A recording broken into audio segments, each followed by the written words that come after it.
Oi, sou a Tati Packer, psicoterapeuta evolutiva. Eu sou a Su Lourenço, nutricionista. Nós estamos aqui hoje com a nossa super convidada. Meu nome é Vanessa Degas Menin, eu sou médica, psiquiatra e paciente da Su. E nós estamos aqui hoje em mais um episódio do programa Vai Saber. Então, hoje a gente está aqui para falar sobre um assunto bem importante, que é sobre os transtornos alimentares, os mais prevalentes, né, Vanessa? Isso. A gente vê muito, tanto no meu consultório, no da Tati, no da Vanessa, que isso é bem frequente, principalmente com mulheres, acho que não por acaso, né?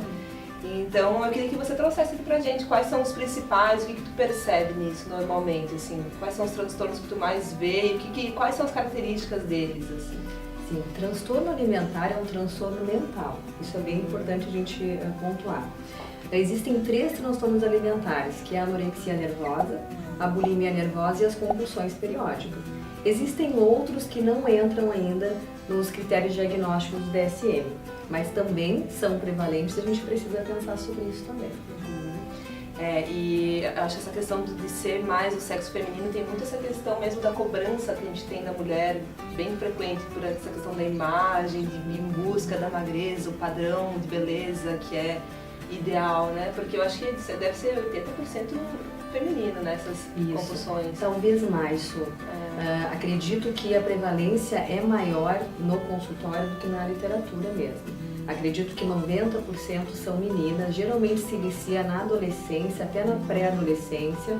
A anorexia nervosa inicia-se um pouquinho antes, a bulimia nervosa é um pouquinho mais tardio, mas geralmente em mulheres. As compulsões periódicas são mais prevalentes nos homens, né, comparando com a anorexia nervosa e bulimia, mas sempre mais prevalente nas mulheres. E acho que tem muito a ver com a questão do padrão, né, essa exigência. A gente estava conversando antes que a magreza é um sinônimo de status. Poder, né? Exatamente. A magreza e ter músculos também, né? Existem outros problemas em relação a isso, mas a grande questão é a estética. E a gente sabe que está longe de ser saudável, né? Porque, lógico, normalmente pessoas obesas, com excesso de peso, têm algumas doenças que têm mais predisposições. Mas a magreza, a pessoa pode ser magra e ser desnutrida, faltar vitaminas e minerais, ela pode ser magra e ao mesmo tempo ter várias questões emocionais, mentais, né? Ou até, eu vejo pessoas magras com esteatose hepática ou falsas magras, né? Que tem um padrão magro, mas que o perfil de gordura visceral é maior. Então, a gente sabe que está longe de ser algo que a gente diga, não, magreza é legal e é saudável, né? As pessoas entram nesse padrão. Geralmente não é só o transtorno alimentar, esse padrão alimentar disfuncional, né? Por algum outro transtorno. Então a depressão é muito prevalente como comorbidade, a ansiedade também, alguns problemas emocionais, né? Conflitos internos. Geralmente isso vem da infância, uma distorção da imagem corporal. Então essa imagem corporal ela é formada na primeira infância, a gente precisa ter muito cuidado com as crianças, com os termos que nós vamos usar. Nunca, jamais usarmos termos pejorativos, isso acaba criando uma imagem disfuncional. E isso acaba sendo um gatilho, um fator de risco muito grande para os transtornos alimentares. Olha que importante para os pais saberem, né? O quanto, às vezes, da boca para fora fica falando, né? Os pais, avós, dizem, nossa, mas como você tá cheinho, gordinho, como você engordou essa barriga, ou como você é magrela, né? Eu acho que nesse momento é importante também observar, porque a própria família ela tem o hábito de comparar a criança ou com um primo, não é? Olha, o seu primo como é magro. Então isso já gera, depois de adulto, a mulher ela tem uma tendência maior em se comparar. E aí gera essa ansiedade e entra nesse ciclo. Eu acho importante falar também sobre, a gente havia comentado mais cedo, como é importante também essa gestão emocional, né? Do pai e da mãe acalentar a emoção da criança no momento, para que ela comece a se relacionar na primeira infância melhor com a sua emoção e não bloqueá-la, porque quando adulta ela consegue lidar com isso evita um processo ansioso, um processo depressivo, né? Que acaba segmentando na alimentação também. É uma supervalorização do externo. Os pais, nós mesmos muitas vezes, né? Nós não estamos acostumados e adaptados a falarmos sobre as emoções e gerenciar as emoções como se nós não sabemos nem identificá-las. Então as crianças, né, e adolescentes, eles têm essa dificuldade. tudo na nossa sociedade está muito estético, é tudo muito imediatista, as pessoas têm pressa, tudo que é visto como estético é o principal e não é assim. Mas acho que tem a ver também com a tecnologia, muitas informações, nós não conseguimos processar as informações, quanto mais os nossos sentimentos. Então, acho que aos pouquinhos as pessoas estão se dando conta. A psicoeducação é muito importante, eu trabalho muito para isso também, né? Para a gente conseguir levar uma consciência, inclusive para os pais, para que eles consigam criar adultos melhores, que a nossa sociedade melhore um pouco como um todo, né? Bem legal. Com essa visão da informação, da rapidez da informação, principalmente os adolescentes, os jovens, como a gente tem o hábito que chega tudo muito pronto na nossa mão, não é? Então, às vezes procura uma dieta restritiva porque quer o resultado rápido, né, que acaba desencadeando outros processos. Por exemplo, a gente precisa entender que existe um processo, existe uma nutrição que deve ser gerida diariamente para boa forma física, né? O processo da compulsão é também muito de chegar num resultado sem me colocar em processo, né? É aquele perfil psicológico, né, que a gente estava falando antes do tudo ou nada, do 8 ou 80. As pessoas com anorexia, com bulimia ou compulsões periódicas, elas têm um perfil. E até é importante falar um pouquinho sobre isso para a gente conseguir identificar isso nas nossas casas, né, ao redor, dos nossos amigos. Isso é bacana, amigas. né? Para quem está nos vendo e assistindo, assim, beleza, entendi, mas o que eu faço com isso? Né? Como é que isso me ajuda a identificar talvez alguém próximo a mim? Né? Como é que a gente começa nesse processo? A gente sabe que geralmente são meninas, né?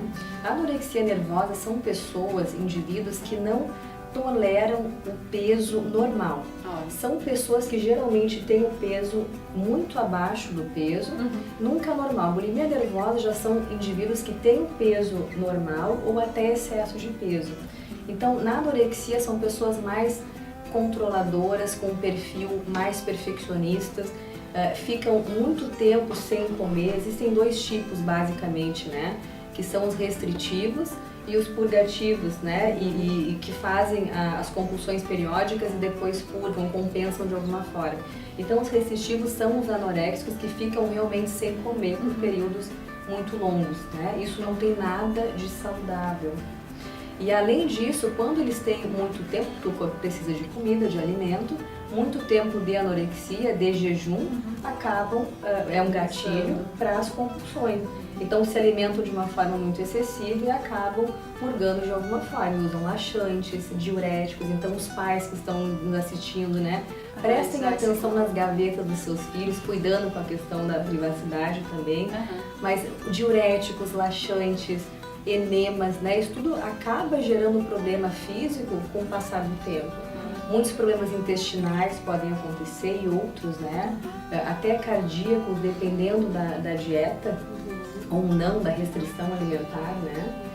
E a bulimia nervosa geralmente são pessoas que têm então o peso normal, talvez um excesso de peso, e tem dois tipos também, né.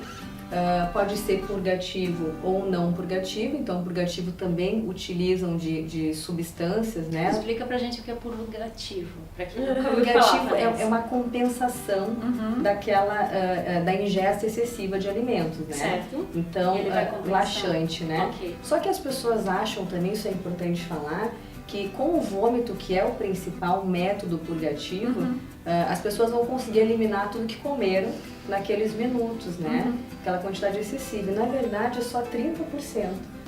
E além disso, as questões que levam a gastrointestinais, né? Fica voltando aquele ácido do estômago no esôfago, né? Trazendo toda essa problemática também, parte digestiva junto. E além do purgativo, tem o não purgativo, que são pessoas que fazem jejuns prolongados, né? E fazem também tem uma atividade física excessiva. Então isso é uma forma de compensar. Tem pessoas, isso eu já vi no consultório e não é incomum, que são as bulímicas mais graves. Eu digo bulímicas porque geralmente são meninas, né? Que acabam ingerindo, e às vezes no espaço de minutos, menos de 10 minutos, de 4.000 a 6.000 calorias de uma só vez, né? E aí purgam de alguma forma. Isso pode acontecer até 7 vezes, já vi pessoas fazerem essas compensações 10 vezes por dia. Essa pessoa a vida dessa pessoa acaba girando em torno da comida. Então, uma forma de a gente perceber essa bulimia é o sinal de Russell, que as pessoas não sabem o que é o calo ósseo nas mãos, né? Geralmente no indicador, que é o vômito, né? Existem outras, as parótidas, as glândulas parótidas ficam mais arredondadas, o rosto fica mais arredondado, o esmalte dos dentes mais desgastados pelo ácido clorídrico, né? Como estava falando. Então, tem várias formas de a gente perceber isso. A anorexia também, essas pessoas, elas geralmente gostam muito de cozinhar. Então, elas cozinham para todo mundo, mas elas não comem. Então, são pessoas muito interessadas pelo alimento, né, e querem, que estão sempre procurando receitas diferentes, né, preocupadas com isso, ou elas escondem comida. Então, os pais também, né, que estão nos assistindo, as pessoas com amigos, às vezes que a gente nem percebe que podem ter um problema, chocolate escondido, né, comidas muito calóricas escondidas para os momentos de binge eating, né, que são as orgias alimentares, aqueles momentos que a pessoa vai se alimentar de uma forma compulsiva, exageradamente, em poucos minutos, né.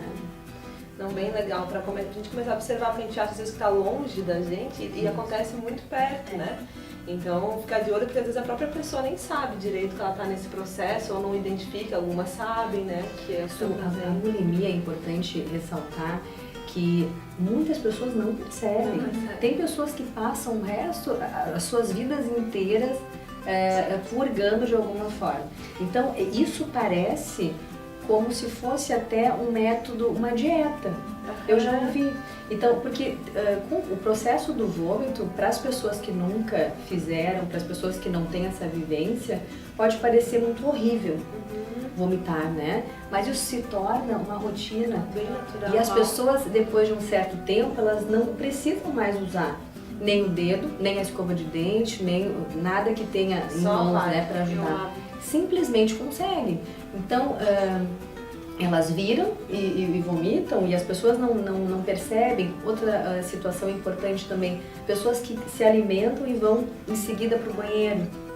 Isso acaba ficando muito estranho, vira uma rotina, né? Então, estranho, às vezes comeu muito e aí vai para o banheiro. Como que a gente não vai estar observando as pessoas se alimentarem? Mas existem outros sinais. Então, se vocês percebem que existe algum sinal, observem essas outras questões junto. Bem legal. Eu acho que a gente pode fazer o seguinte, a gente pode gravar agora o próximo vídeo falando sobre o que fazer, né? O que a gente pode orientar com relação a isso. Então aqui já ficou bem claro como fazer para se orientar e perceber e diagnosticar quando tem esses casos, o que significa cada um. Fica ligado no próximo vídeo que a gente vai gravar agora e vai estar embaixo desse para você poder ver o que fazer agora com essas informações. Pode ser? Então, se você gostou desse vídeo, dá um like, curte aqui, comenta. E se quiser fazer alguma pergunta para a Vanessa também, né? A gente vai respondendo. E é isso aí. Até o próximo vídeo. Tchau. Você vem se apresenta? Você se apresenta? Eu vou se apresenta? Eu quero dizer. Você é uma mulher empoderada, né? É que eu quero falar com outra paciente, tu não vai falar essa é a Vanessa, né? Minha paciente.